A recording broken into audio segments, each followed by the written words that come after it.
What's up, everybody? Max here at the Landfather YouTube channel. Today, I'm going to be unboxing a new toy. So this is a Holzfforma G660, which is actually the second of these saws I've ever had. I had one that ended up getting stolen from me in the past, and I wanted another big saw, and I didn't feel like shelling out like $1,400 for a steel. So I bought a steel clone off of Amazon, which is what this is, for 340 bucks. So let's go ahead and get this unboxed. Got a Spyderco Military in the pocket today. Let's see what we got. It's a rainy day in South Carolina.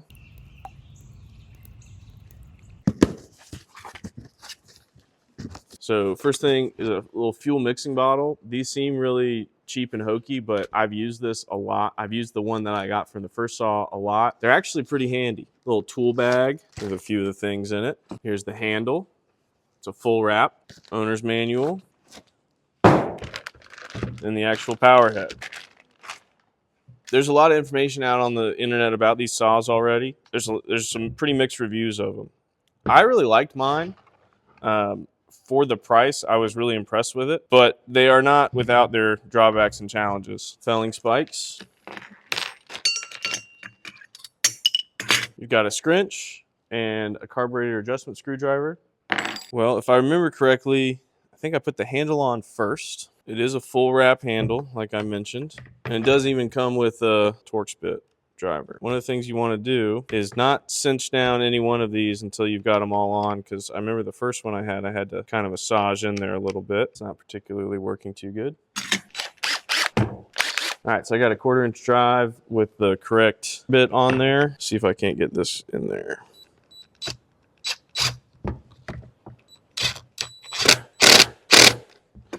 That one started good.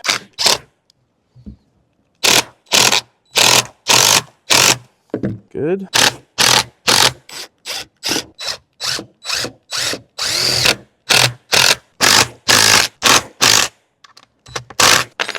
All right, so there's the handle installed. That's not too bad. I'm telling you guys, for the price, this thing is pretty impressive.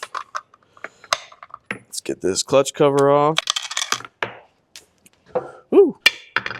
Guess the next thing is probably the felling spike, which I don't believe. Golly, there's a lot of warnings. How to cut down a tree. There actually aren't any assembly instructions in there. Some quick stats for you. This is a 91.6 cc, aka 92 cc chainsaw. It's rated for 700 horsepower, or not 700, that'd be ridiculous. 7 horsepower. This is really a Stihl MS660 clone, which is kind of interesting. One of the things I am going to do for these dogs is use a little bit of blue Loctite. I remember with the first saw I had, one of them ended up falling off because I didn't do that. Here's a little blue Loctite. I got to figure out how to put these on here. So there are the dogs on the clutch cover. Got a little blue Loctite on this one. There actually is a little bit of thread locker on here already. I can't imagine a little extra is going to hurt anything.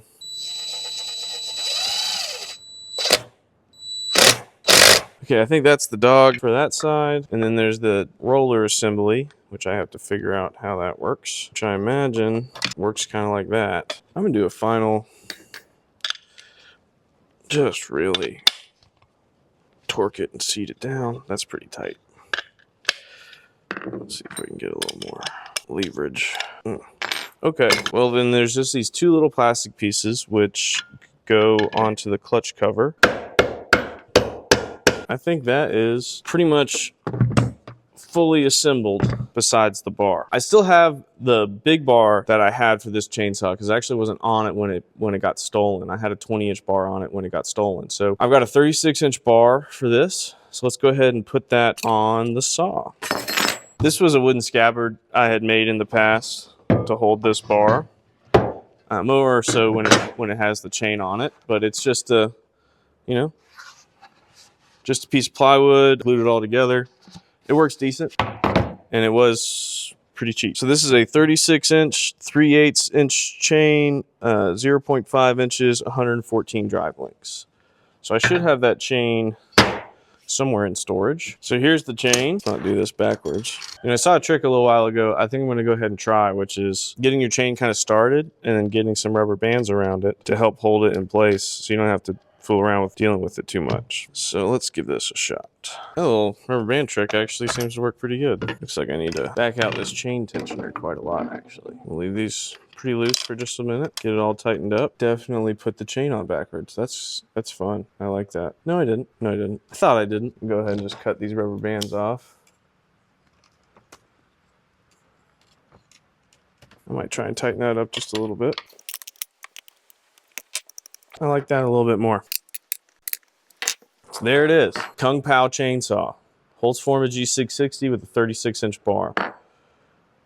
This chain's in decent shape, but I am probably going to go ahead and touch it up before I test it, because I want to compare it to some of the saws I already have and kind of see what does, obviously a lot more displacement should mean a faster cut. And this is a heavy saw with a 36-inch bar on it. I mean, this isn't lightweight, and that long bar is a long moment arm on there. This isn't a new chain. The chain that's on the saw that I'm going to be comparing it to, a Husqvarna 460 Rancher, which is a very popular homeowner saw. It's one of the saws I used for cutting firewood. I am going to do some milling with this saw, which is one of the reasons I went ahead and bought it. Plus, I just kind of wanted one. So I wanted another one to replace the one I got stolen. Let's go ahead and chuck this into the vise and file on it a bit. We'll do some first starts and kind of see what we're working with. Here she is, chucked into the vise.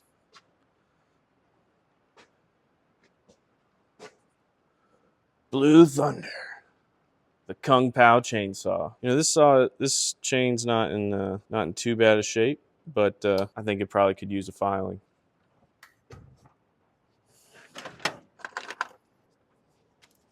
You know, I did a pretty big firewood video the other day where I did some chain filing. I'm sure that was pretty boring. One of the things I feel like, those teeth felt harder.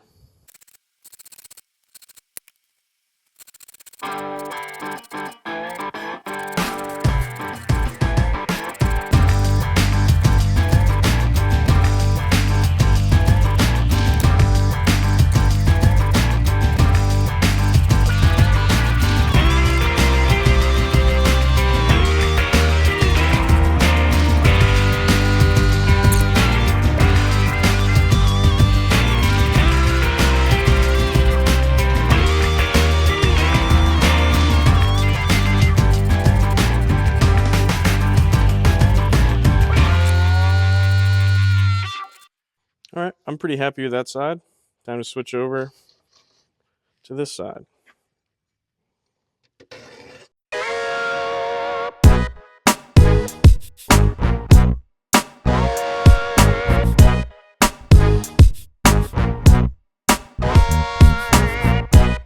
I think that's a pretty sharp chain.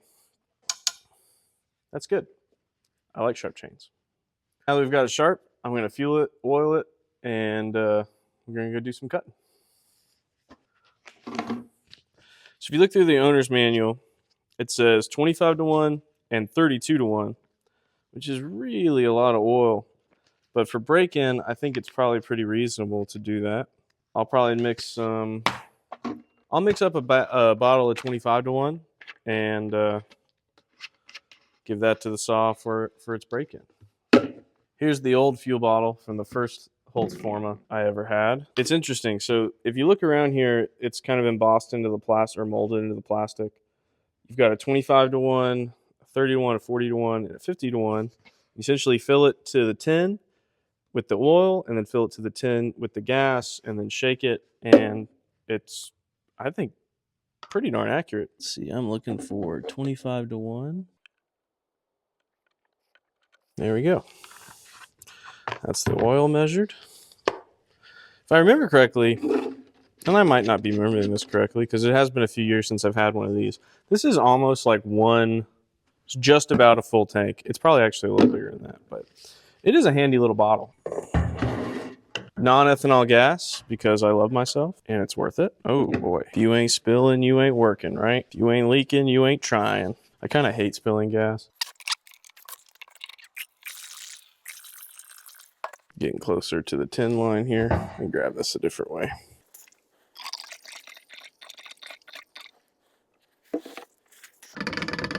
So the oil's to the tin, the gas is to the tin, and then you just kind of Shake it around, try and drain all that oil back in there. Like drain the, shake, shake, shake. Shake, shake, shake. Shake your fuel. Shake your fuel. That's very blue, ain't it? A lot of oil in 25 to 1. There we go. I'd say that's pretty fully mixed up. So one of the things I don't love about these chainsaws is the gas caps. They're an older design. I believe it's the 10-year-old steel design. This one's not even captured, which is pretty annoying. It looks like there's supposed to be something on the other end of that string, which would prevent it from being able to be taken out. But again, for the price point, that's the sort of thing I can live with. So let's go ahead and fill this up. Like I said, it's almost one full tank. I'll take my scrunch, give that a nice little turn just in case. Now we got to fill up the oil. And if I remember correctly, this thing holds a lot of oil. See, this one is captured, which is the way it should be. But let's get some bar oil. Got a nice fresh bottle here. I do remember my old one leaked a little bar oil. There's a lot of good saws out there that do that, but it is kind of annoying, something to, try and plan around and prevent if you can. So I was thinking about what I wanted to cut with this saw to try and kind of give a comparison test. And I didn't really have another big tree down that I'm aware of. But I've got this big pine tree sitting on this brush pile I need to get burnt. So I brought the coyote down here, put the saws and everything in that little DR trailer. What I'm gonna do is get the husky, kind of clean up this end, probably cut it right about there, and then get it with the grapple and do some test cuts.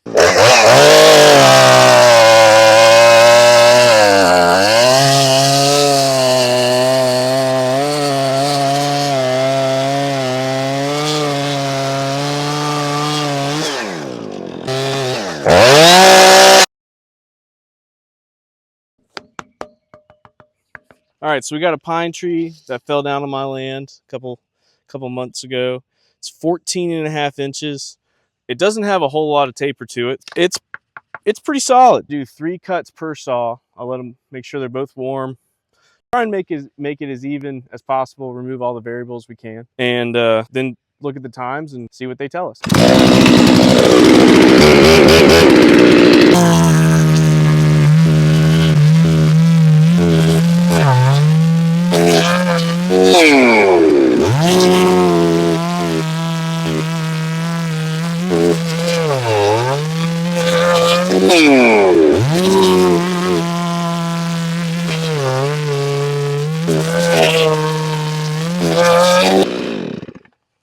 So there's a few test rips. It's just like I remembered it being. It's a lot of power. Looks like a little bit of the Chinesium is baking off the muffler right now. That's a lovely smell. Not sure if you could really tell from the video, but it cut pretty good. It's thrown big chips. I think I did a good job sharpening the chain. So I'm gonna do, for time, I'm gonna do 3 cuts. I'm not gonna pull up. I'm just gonna finish it, start the next one, and then I'm gonna compare it to the Husky, which I guess it does get a little bit bigger this way, I think. No, actually it gets smaller this way. So I'm gonna start with the blue saw, the Holzfforma G660, and see what we can do.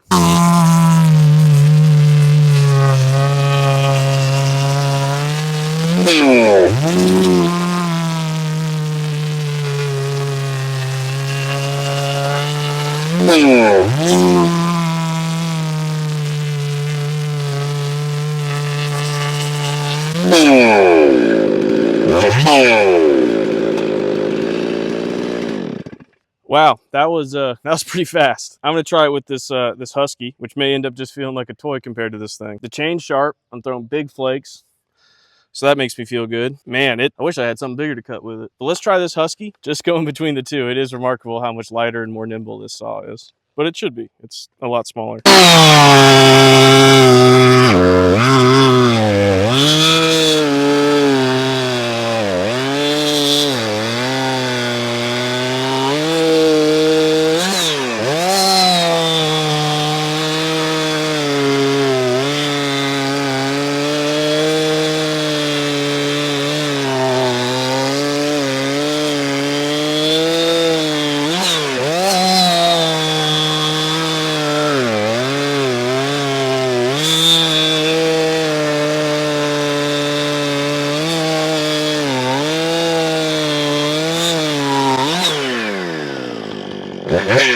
it's almost no comparison. The times will be, I think, pretty drastically different. And just, man, I love the power of those big saws. That's why I want another one. But look at this sawdust I'm making. Can you see these big chips?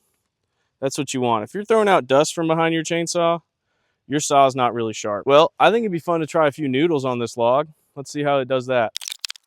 Will it noodle?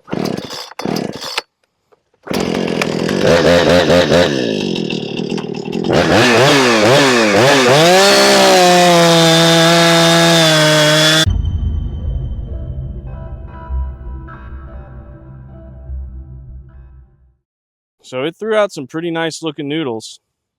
But man, it felt like it was asking a lot of that saw. You can see I walked through the cut here a little bit. It wasn't doing that when I was cross cutting, so maybe it's a grain thing. But like, I'm pretty happy with these noodles.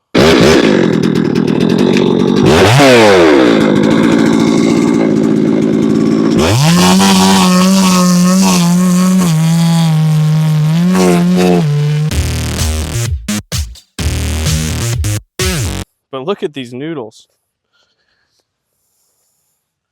I mean, look at that. That's really cool. I'd say they both noodled, but this one a lot better. So here's a quick size comparison of the two from an overhead view. This is a much bigger saw, particularly in bar length, but it's not like it's overwhelmingly larger. Get a little side shot at it. I will say the dogs work a lot better when they're bigger.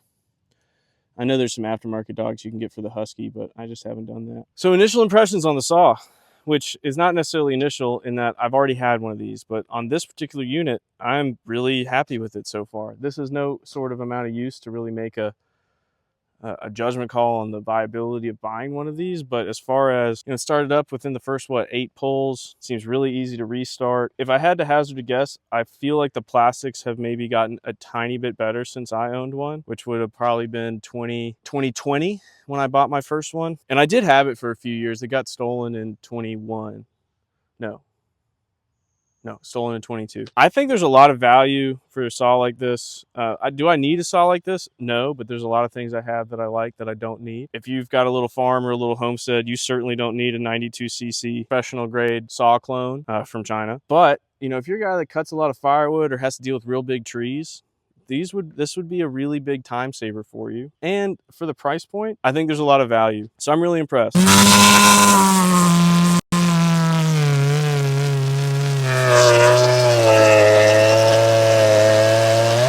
Overall, I'm really impressed with that Holzfforma. I'm glad I got another one, and I'm excited to keep using it. For more videos coming soon on my channel from that saw. Probably the next one's going to be doing some milling, or maybe even cutting up some big wood if I get a hold of that. It's a great, powerful tool. I'm glad I have one. If you've thought about it, I'd give it a shot. And a lot of people have had a lot of heartburn with those saws, and a lot of people have really enjoyed them. It's difficult to know which one you'll be until you get one. So far, so good. Thank you guys for watching. I really appreciate it. Really enjoying this whole YouTube thing. If you could, like, comment, and subscribe. That means a lot. And look for more stuff coming from the Landfather soon. Signing off.